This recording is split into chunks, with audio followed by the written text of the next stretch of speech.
तो ये रिपोर्ट आपने देखी। दो मेहमान इस वक्त हमारे साथ जुड़ चुके हैं। महंत बालकनाथ हैं, सांसद अलवर के, और साथ ही हाजी मोहम्मद सलीश जो कि मुस्लिम धर्मगुरु हैं। आप दोनों का बहुत बहुत स्वागत है। सबसे पहले हाजी साहब, मैं आपके पास आता हूं कि आप पीएफआई ने सपना देख लिया था, दिव्य दृष्टि मिल गई थी पीएफआई को कि 9 वर्ष के दिन क्या होने वाला है, पहले से हंगामा होगा, तनाव पैदा होगा?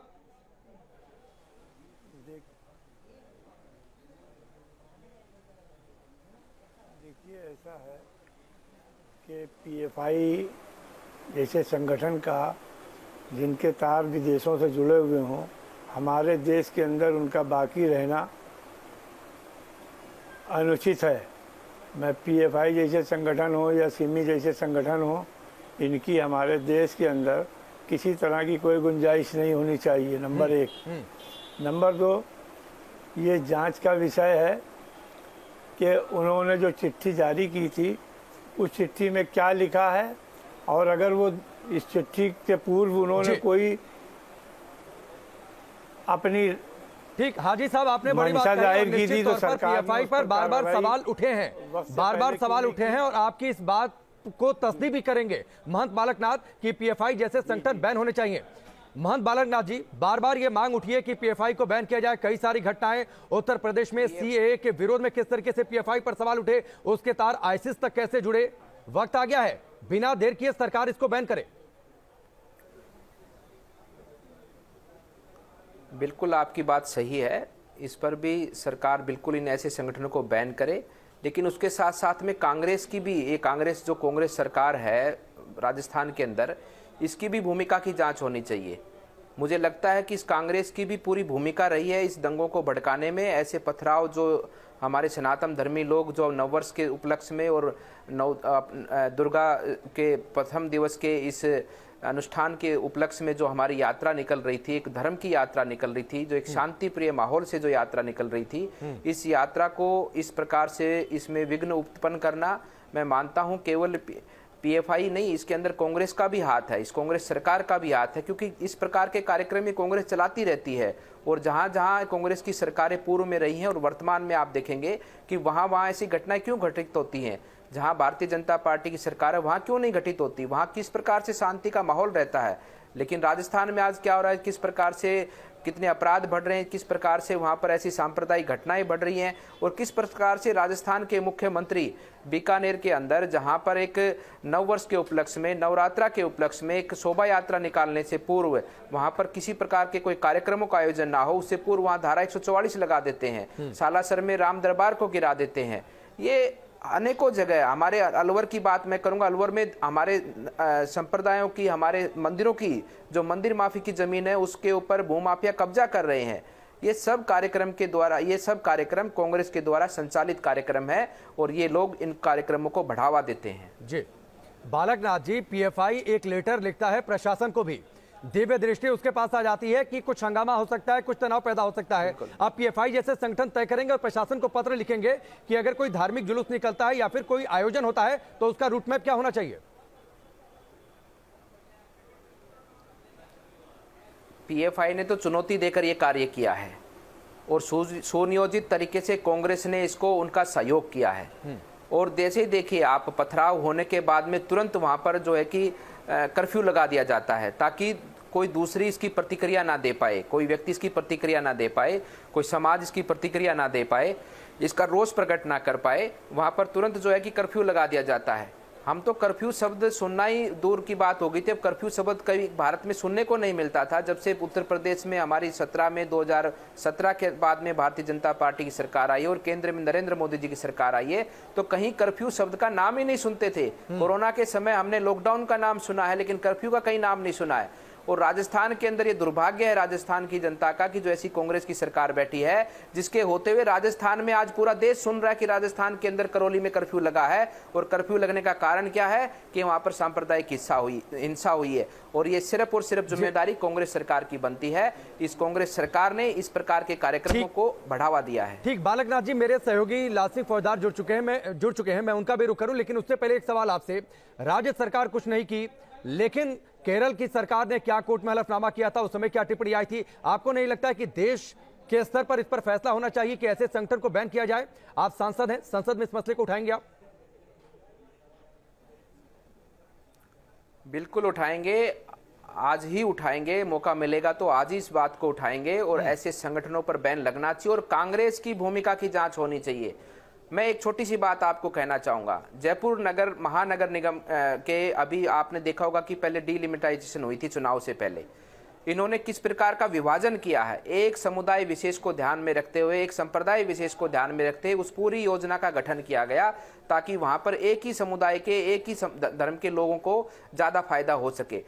पाकिस्तान बनाने का काम कौन कर रहा है? पूर्व में पाकिस्तान आज़ादी के समय बना, उसका आज तक खामियाजा पूरा देश भुगत रहा है और वर्तमान में जयपुर को इस प्रकार से बांटा गया है कि एक तरफ एक समुदाय के लोग और बाकी सब लोग एक तरफ, ताकि इनकी सत्ता और इनके ऐसे कार्यक्रम, ऐसे जो देशद्रोही कार्यक्रम है वहां से संचालित किए जा सके। वहां पर उनको फिर भी उनका लाभ नहीं, वहां पर इतना सब कुछ करने के बाद भी इन्होंने जानबूझकर उस समुदाय विशेष के व्यक्ति को वहां का महापौर नहीं बनाया। ये उनके साथ छल भी करते हैं और उनके साथ में ऐसे लोगों के साथ में, ऐसे जो धर्म को, अपने देश को, धर्म को आगे लाकर अपने देश को तोड़ने की बात करते हैं, ऐसे लोगों के साथ में उनको ऐसे कार्यक्रमों को भी आगे बढ़ाते हैं। ये इनकी वास्तविकता अब देश के सामने आ रही है और ये निश्चित रूप से इसमें कांग्रेस की भूमिका की भी जांच होनी चाहिए। ठीक है, आपने ये बड़ी बात कही कि आप संसद में इस मसले को उठाएंगे और बहुत संभव है कि आज ही उठा दें जब पार्लियामेंट के अंदर आप जाएं। लाल सिंह फौजदार, मैं आपके पास आता हूं। अलग अलग राज्यों में का समय है भैया, थोड़े दिन का समय है जी, निश्चित तौर ये पर थोड़े दिन का समय है, 1.5 वर्ष का समय है जी। अभी तक भी अपराधी पकड़े नहीं गए हैं। वहां पर एक तो पार्षद है जो इसका मुख्य इस घटना को अंजाम देने वाला है, एक वहां पर चेयरमैन, उसका बेटा है, वो इस मुख्य घटना का कार्यक्रम को इसका आगे बढ़ाने वाला है। उनके मकान से ही, जहां पर जिम चलता है, उसके ऊपर इतनी बड़ी संख्या में, भारी संख्या में पत्थरों को पहुंचाया गया। ये सब योजना उनके द्वारा की गई योजना है। अभी तक वो पुलिस की गिरफ्त से बाहर हैं, लेकिन मैं इतना ही कहना चाहता हूं, 1.5 वर्ष का समय बचा है। राजस्थान की जनता एक एक दिन कर काट रही है। जहां भी छुपना है छुप लेना, जहां भी भागना है भाग लेना। राजस्थान से बाहर तो ये जा नहीं सकते, क्योंकि राजस्थान से बाहर जाएंगे, यूपी की तरफ जाएंगे तो वहां पर इनको कुचल दिया जाएगा। ये राजस्थान में कहीं छुप सकते हैं, किसी मंत्री संतरी के घर में अंदर बैठ सकते हैं। 1-1.5 साल का समय है, इनको बिल से निकाल कर इनकी औकात में लाकर और इनके साथ में उचित न्याय के साथ में इनको उसी समय पर दंड दिया जाएगा। ठीक, लाल सिंह फौजदार, ये सवाल तो वाजिब है, इसकी तैयारी पहले से थी कि अनरेस्ट फैले, हिंसा फैले, बड़े बड़े पत्थर घर की छतों पर पहुंचा दिए गए ताकि जब वहां से जुलूस निकले, जब वो रैली निकले, उस दौरान उन पत्थरों को गिरा दिया जाए। और अभी भी सारे आरोपी गिरफ्तार नहीं हुए हैं।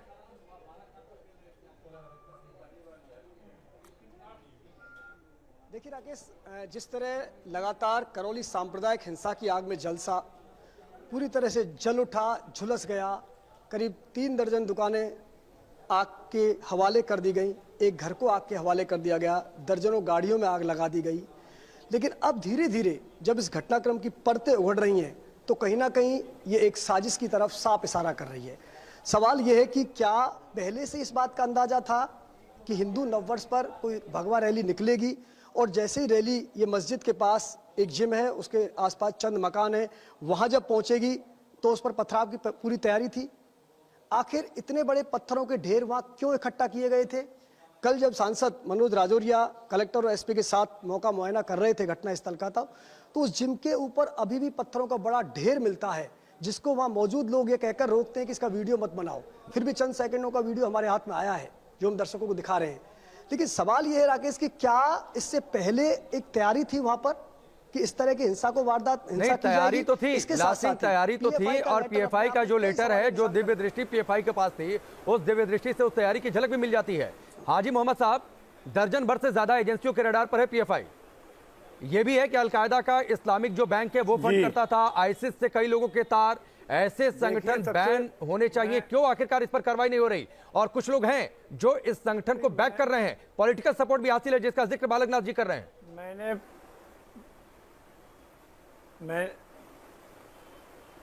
मैंने प्रारंभ में एक बात अपनी कही थी कि इस प्रकार के संगठन अगर देश के अंदर हैं जो देश विरोधी गतिविधियों में संलिप्त होने की जिनकी सूचनाएं हमारे सरकार के पास है, तो सवाल ये पैदा होता है कि केंद्र में बैठे गृह राज्य मंत्री क्या कर रहे हैं?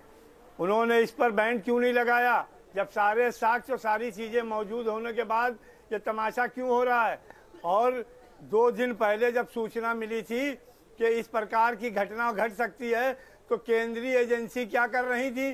उन्होंने केंद्र सरकार को सूचित किया, केंद्र सरकार ने कोई इस पर कार्रवाई क्यों नहीं की। इससे एक तरफ ये भी दर्शाया जा रहा है कि इसके पीछे कांग्रेस है, तो फिर कांग्रेस को भी प्रतिबंध कर दीजिए ना देश के अंदर। अगर कांग्रेस देश में दंगों के नहीं, आप कांग्रेस और पीएफआई को एक तराजू में तोल रहे हैं। देश की जनता कर देगी। हाजी मोहम्मद साहब, आप कांग्रेस और पीएफआई को एक तराजू में तोल रहे हैं। कर चुकी है, 2 राज्यों में बची है। नहीं, ये तो अभी आपके चैनल पर 2 सम्मानित लोगों ने ये कहा कि कांग्रेस इसमें कहीं ना कहीं शामिल है। जब कांग्रेस शामिल है तो पीएफआई और कांग्रेस दोनों की साठगांठ से अगर दंगा हो रहा है तो कांग्रेस पे प्रतिबंध क्यों नहीं लगाते हैं? बालकनाथ जी, कांग्रेस पे भी प्रतिबंध लगा देना चाहिए। जब आपके सांसद बैठे हुए कह रहे हैं कि कांग्रेस जो है लगाएंगे, बिल्कुल लग रहा है। कांग्रेस की जहाँ सरकार में वहाँ दंगे हो रहे हैं। अभी हिजाब पे दंगा कांग्रेस की सरकार में हुआ। कांग्रेस पे प्रतिबंध देश की जनता लगा रही है, लगातार लगा रही है। और आप देखेंगे, आपके जीवन काल में ही देख पाएंगे। मैं तो यही प्रार्थना करता हूं कि आप देश की जनता नहीं, आप क्या कर रहे हो? आने वाले अगर कोई आपराधिक काम में लिप्त है, अगर किसी आपराधिक कार्य में कांग्रेस, हाँ, ये आरएसएस का नियोजित, और ये जो आपने बात विषय रखा, ये विषय कांग्रेस सरकार का है, प्रदेश सरकार का है। हिंदुस्तान की सेकुलर। हाजी साहब एक मिनट बालकनाथ जी एक मिनट हाजी साहब, एक तो इसमें आरएसएस का जिक्र कहां से आ गया? यानी पीएफआई का नाम आएगा, एजेंसियां रडार पर लेंगी तो आप आरएसएस का नाम लेंगे। आप कह रहे हैं हिंदू राष्ट्र बनाने की साजिश हो रही है, बार बार ऐसी घटनाएं होती हैं तो मुस्लिमों का नाम क्यों आता है? अगर मैं आप पर इससे सवाल पूछूं, इस पर आपसे ये सवाल पूछूं तो इसका क्या जवाब देंगे आप? पत्रकार है या पक्षकार है? आप पत्रकार हैं, पक्षकार हैं? आप तय करेंगे। सवाल मैंने पूछा, मैंने सवाल पूछा। हाजी मोहम्मद साहब, आपने कहा कि हिंदू राष्ट्र बनाने की साजिश है। आपको कहां से इसमें साजिश नजर आ गई? आपको इसमें कहा, क्या आरएसएस की जांच नहीं होनी चाहिए? क्या इस दंगे के पीछे आरएसएस नहीं हो सकती है? कौन सा आरएसएस ने लेटर लिखा है? आरएसएस ने लेटर लिखा है? कितनी बार आरएसएस ने लेटर लिखा है? हाजी साहब, आरएसएस ने लेटर लिखा है? कोई दिक्कत नहीं है, कोई दिक्कत नहीं है। अंदर सांप्रदायिक माहौल आरएसएस हमारा विचार परिवार, देश की सेवा है। हाजी साहब एक मिनट सवाल सुनिए। हाजी साहब एक मिनट सवाल सुनिए। लेटर पीएफआई का सामने आया है, आरएसएस ने कोई लेटर लिखा है? हाजी साहब, आरएसएस ने कोई लेटर लिखा है? मेरा जवाब दीजिए। आरएसएस ने कोई लेटर लिखा है? पहले पीएफआई जहन्नुम में पीएफआई, उस पर पाबंदी लगाना सरकार का काम है। केवल राष्ट्र की सेवा है, केवल और केवल राष्ट्र की सेवा है। अरे आप तो कहते हो कि आपके अलावा कोई दूसरा रहेगा ही नहीं। जुलूस निकलने की कोई परंपरा थी? नहीं, आप तय करेंगे। हाजी साहब, आप तय करेंगे, कोई धार्मिक क्या दिक्कत निकलेगा? देश का हाजी मोहम्मद तय करेंगे। करौली की कोई भी गली से निकल सकता है जुलूस, उसमें क्या बात होगी? आप तय करोगे? वहाँ पर नहीं, आप तय करेंगे, वो कोई आप तय करेंगे। हाजी साहब, प्रशासन का काम था तय करना, प्रशासन ने तय किया, वो कोई पीएफआई तय करेगा। प्रॉपर्टी नहीं है। नहीं, हाजी साहब, पीएफआई तय करेगा, कोई जुलूस कहां से निकले? प्रशासन की अनुमति लेकर गुजरा है जुलूस।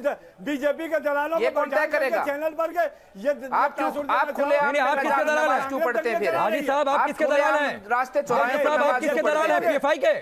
आप किसके दलाल हैं? हम चौराहे पर नमाज क्यों पढ़ते हैं? नहीं, हाजी साहब एक मिनट, बालकनाथ जी मैं आता हूं। तुम्हें मालूम है, हमने तुम पर पैर रख दिया तो बड़ी सीटी लग गई है। आप आरएसएस और बीजेपी के दलाल बन करके एंकरिंग कर रहे हो। आप किसके दलाल हैं? पीएफआई के? नहीं कर रहे हो। आप किसके दलाल हैं? पीएफआई के? चाहिए हाजी साहब, आप पीएफआई के दलाल हैं? चाहिए। आप दलाल हो विदेशियों। नहीं, आप दलाल हैं पीएफआई के? आप इस देश में भगवाकरण करना चाहते हो। आप चाहते हो संविधान खत्म हो, आप सेकुलर पार्टियों को खत्म करना चाहते हो। आप एक पक्ष को ये कहला रहे हो कि कांग्रेस इस दंगे के पीछे है। आप तमाम सेकुलर सियासी जमातों को मिटा करके हिंदुस्तान का अरे वोट दें, वोट नहीं मिलेगा, 50 वोटों पे वार्ड बना दिए। आपको ये बात नहीं समझ में आ रही है? वार्ड बना दिए।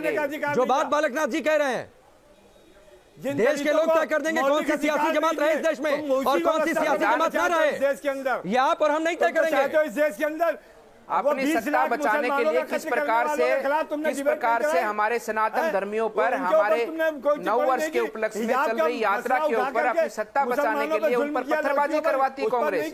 कश्मीर में पत्थरबाजी बंद हो गई तो कांग्रेस ने अपने राज्य में, राजस्थान में पत्थरबाजी शुरू कर दी है और उन क्षेत्रों में गई थी। ये भी जांच का विषय है।